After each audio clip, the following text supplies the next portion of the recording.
Olá, olá pessoal, como é que vocês estão nessa manhã gloriosa? Cá estamos nós para mais uma live. Eu estou gostando dessas lives pela manhã e o tema de hoje é: por que você deve rezar por uma pessoa que você não gosta? Então, vamos esperar aí as pessoas entrarem, vamos esperar o Instagram avisar a todos vós.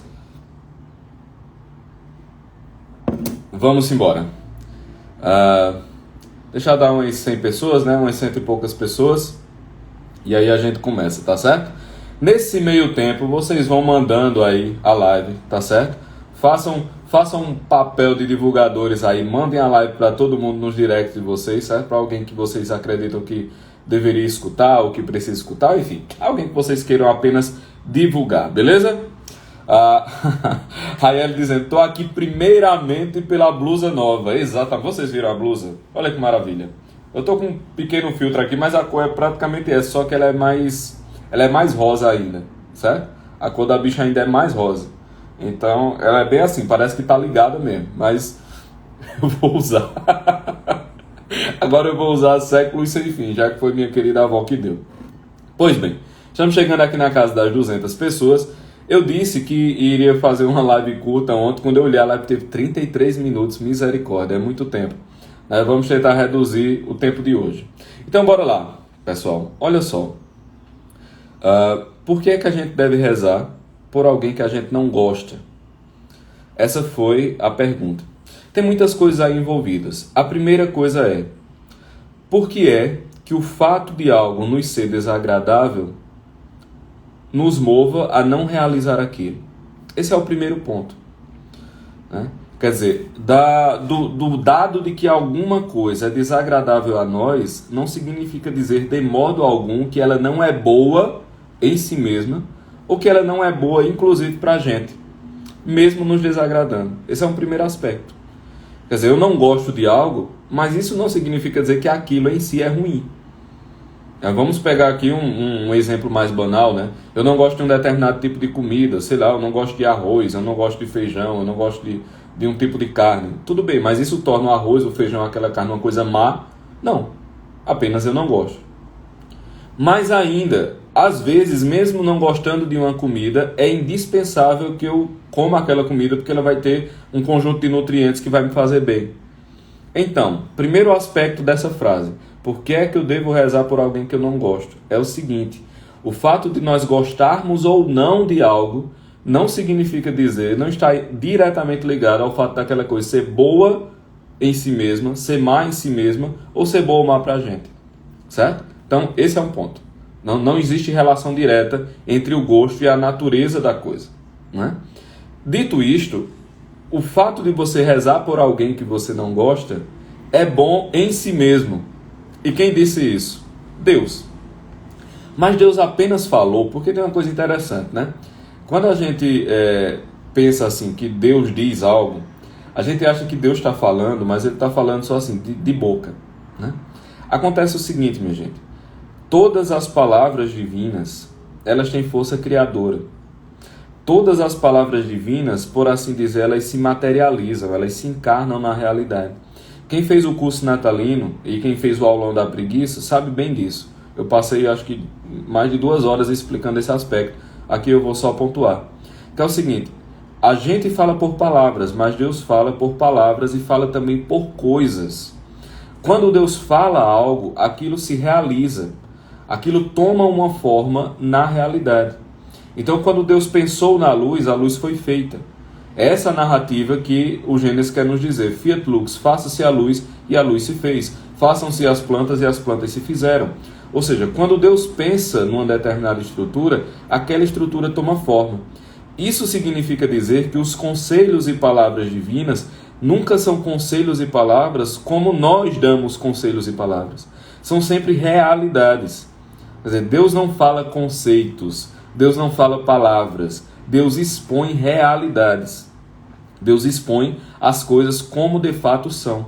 Então, no momento em que Deus diz que a gente deve amar os inimigos, isso não é um capricho, não é uma mera legislação, não é um falatório, não é um exercício de força de Deus com relação a nós. Não, não é isso. Isso é um dado da realidade. E como a gente sabe que Deus não falou apenas? Simples, ele fez isso. Veja, acho que foi Padre Paulo que tratou desse assunto há uns dias atrás. Nós não temos plena consciência do que acontece no mundo espiritual. E não temos plena consciência do que acontece no mundo espiritual, inclusive em nós. Ou seja, a gente não tem plena consciência do que acontece no nosso mundo espiritual. A gente não tem plena consciência do que acontece dentro da nossa alma, né? A gente não sabe, por exemplo, o que é a perfeição de uma alma em estado de graça. Assim como a gente não sabe como é a feiura de uma alma em estado de pecado grave. A gente não tem essa ideia. A gente tem assim, uma ideia intelectual, mas a gente não sabe mesmo do que se trata a coisa. A gente não sabe mesmo o que é a coisa. Então, nós temos uma impressão que a gente ama profundamente a Deus. A gente tem a impressão de que, meu Deus, eu te amo. Meu Deus, como eu queria fazer tudo pelo Senhor. Meu Deus, como o Senhor me ajuda, como eu sou grato. A gente tem essa impressão por quê? Porque a nossa percepção de Deus, a nossa percepção do mundo, a nossa percepção de nós mesmos não está cristalina. Ela está muito misturada com os nossos aspectos, digamos assim, cerebrinos, com os nossos afetos, com as nossas sensações, e eu vou usar uma palavra que tem relação agora com a pergunta que foi feita, com os nossos gostos. Mas a gente acabou de ver que os nossos gostos não necessariamente indicam a realidade, indicam apenas um gosto nosso, né? E como a gente está muito mergulhado nos nossos gostos, a gente tende a examinar a nossa relação com Deus não a partir da realidade dessa relação, mas a partir dos nossos gostos, dos nossos afetos pessoais. Então a gente tem um certo afeto por Deus, como um cachorro tem afeto por seu dono, e a gente acredita que nós o amamos com perfeição. A gente acredita que o ama com aquela perfeição que os santos amaram, que os anjos amam. E não é assim que acontece. Ocorre que, quando nós morrermos, nós iremos ver a nossa alma tal qual ela é. Nós vamos ver o mundo espiritual tal qual ele é. Ou seja, a gente vai mergulhar na realidade sem os véus dos gostos. A gente vai mergulhar na realidade sem o véu das sensações. Quando isso acontecer, então nós saberemos de fato como as coisas são. E aí muita gente diz assim, mas Pedro, o inferno é um conceito retrógrado. O inferno é um conceito medieval, né? Porque tem essa palavra, a galera acha que assim, medieval é igual a ruim, porque todo mundo foi treinado na escola para pensar isso, mas qualquer pessoa que estude o medievo sabe que é loucura pensar desse jeito, né? Mas a gente tem essa coisa, né? Um medieval e tal. Não, meu filho. O inferno é uma consequência natural. Por quê? Isso do inferno nos choca, porque nós vemos a maldade que praticamos com o véu das sensações. Então a gente tem um afeto por Deus e acredita que aquela maldade que a gente praticou não foi tão má assim. Quando, na verdade, nós estamos mergulhados, e eu expliquei isso também no Aulão da Preguiça, expliquei isso no curso natalino, num certo ódio a Deus. Certo? No momento em que a gente está lá, diante de algo sério, algo severo, e a gente faz isso todo dia, né? E a gente simplesmente escolhe aquela coisa má em lugar de escolher a coisa boa, isso é um dado claro de rejeição a Deus, de rejeição à bondade de Deus. Acontece que se a gente morrer assim, a gente vai ver esse ato com o peso que ele tem, entendeu? Sem o véu dos sentidos, sem o véu das paixões corrompidas. Então o inferno nada mais do que esse estado em que a alma que escolheu o ódio a Deus permanece na eternidade na escolha que ela fez, do ódio a Deus. Entende? Enquanto o céu é exatamente o lugar da alma que estava em amizade com Deus e permanece em amizade com Deus. É porque a gente não vê essas coisas. A gente não vê esse fundo de ódio que a gente tem contra o Criador. E todos nós temos. Todos nós temos, né? A luta inteira do homem é uma luta para tentar amar. Porque o nosso instinto é exatamente esse instinto do ódio à criação e do ódio ao Criador. Não. Vocês não morrerão, vocês serão como deuses, né? É isso, a gente está disputando o lugar de divindade o tempo todo. Esse é o drama humano, né? Esse é o drama humano. Então, o cara está lá, né? O cara está lá com esse ódio no fundo da alma. Qual é a atitude de Deus com relação a mim e a você, que temos esse ódio no fundo da nossa alma a Ele? A atitude divina com relação a nós é nos amar primeiro. Quer dizer, tem uma passagem na Escritura que diz assim, que quando nós ainda éramos inimigos de Deus, Ele nos amou. Muita gente interpreta isso assim, como, aquela pessoa que era assassina e de repente parou de matar os outros, né? Não, meu filho, não é isso. É todo dia que esse negócio acontece, entendeu? Quando ainda éramos inimigos de Deus, Ele nos amou. Então, Deus ama a nós quando nós estamos o odiando. Quer dizer, do fundo do nosso ódio, da nossa alma, a Deus, as circunstâncias, a providência, nesse momento Deus está nos amando, né? Primeiro, esse é o ponto. Então, o que é que Deus faz propriamente? Ele não diz assim, reze pelos seus inimigos porque é legal. Ele não diz, ame seus inimigos porque é bacana, porque eu estou dizendo. Não, é um dado da realidade. Ele diz isso porque Ele faz isso. Vocês estão costurando? Vocês estão costurando o que eu estou dizendo? Ele manda amar os inimigos porque Ele faz isso. E os inimigos não são pessoas externas, não. Os inimigos somos eu e você. Entendeu? Os inimigos somos eu e você. Então Deus faz isso. Por que é que eu devo, portanto, amar os meus inimigos ou rezar pelos meus inimigos? Por um motivo muito simples, minha gente. Com a mesma medida que eu medir, eu serei medido. Simples assim. É isso que Nosso Senhor diz lá no Sermão da Montanha. Do mesmo jeito que vocês medirem, vocês vão ser medidos. Do mesmo jeito que vocês pesarem, vocês serão pesados. E em outro ponto ele diz, os misericordiosos alcançarão misericórdia. O que isso quer dizer? Isso quer dizer o seguinte, que se eu tenho um inimigo e eu me recuso a rezar pelo meu inimigo só pelo fato dele ser meu inimigo, o que eu estou dizendo é, beleza, Deus, eu sou seu inimigo, mas não precisa ter nenhum cuidado comigo não, porque eu não tenho pelos outros. Essa é a medida que o cara está utilizando. Está entendendo? Com a mesma medida que vocês medirem, vocês serão medidos. Então, do mesmo jeito que o outro é um inimigo e eu não gosto, porque ele é meu inimigo, eu também sou inimigo de Deus. Vocês entendem? E eu, na condição de inimigo de Deus, Deus me ama primeiro.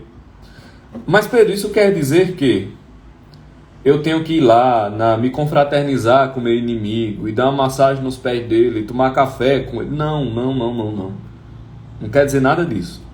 Quer dizer, você amar alguém não significa necessariamente dizer que você tem afinidade por alguém. Você fazer o bem a alguém não significa necessariamente dizer que você tem afinidade, contato, amizade pessoal com a pessoa. São coisas diferentes. São coisas completamente diferentes. Então você rezar pelos seus inimigos, você rezar por aqueles que você não gosta, é um ato que não requer proximidade, não requer afinidade, não requer sequer que ele saiba do que está acontecendo, porque os efeitos serão dados pelo conhecimento de Deus da sua conduta privada. Esses são os efeitos. Entende? Do cumprimento de um dever, do cumprimento de uma obrigação moral e espiritual, do cumprimento de uma semelhança com aquilo que Deus faz, por honra aquilo que Deus faz conosco. Então, é aquela história, né? Você não precisa dizer ao seu inimigo que você está rezando por ele. Senão você fica feito, não é que fica feito, né? Corre-se o grave risco do cara ficar como o fariseu lá, que fica lá, eu estou rezando. Bem, se você queria a atenção dos outros, a sua recompensa é só essa, né? Quando você for rezar, você fecha a sua porta, reza no segredo, e como diz Nosso Senhor, e o Pai do céu que vê no oculto lhe dará a sua recompensa. Então, o negócio é esse, você não precisa estar anunciando, olha como eu sou bom, olha como eu sou maravilhoso, eu rezo pelas pessoas. Conversar besteira, pô. Que palhaçada é essa? Tá anunciando que você é uma pessoa maravilhosa, que loucura. Uma coisa é num comentário, você falar o que está fazendo, mas você ficar anunciando que é bom, isso é doidice, isso não existe, né? Então, o cara faz isso no segredo, entendeu? E às vezes requer muito esforço mesmo, porque, veja, o nosso orgulho faz com que esses atos de amor e de bondade doa no cara. O cara sente uma dor por fazer isso. Você tá lá, mas fulano foi muito pilantra comigo, eu tô aqui, caramba, eu tenho que desejar o bem a esse miserável, né? Aquela velha história. O que faz este miserável da vida que não morre logo, né?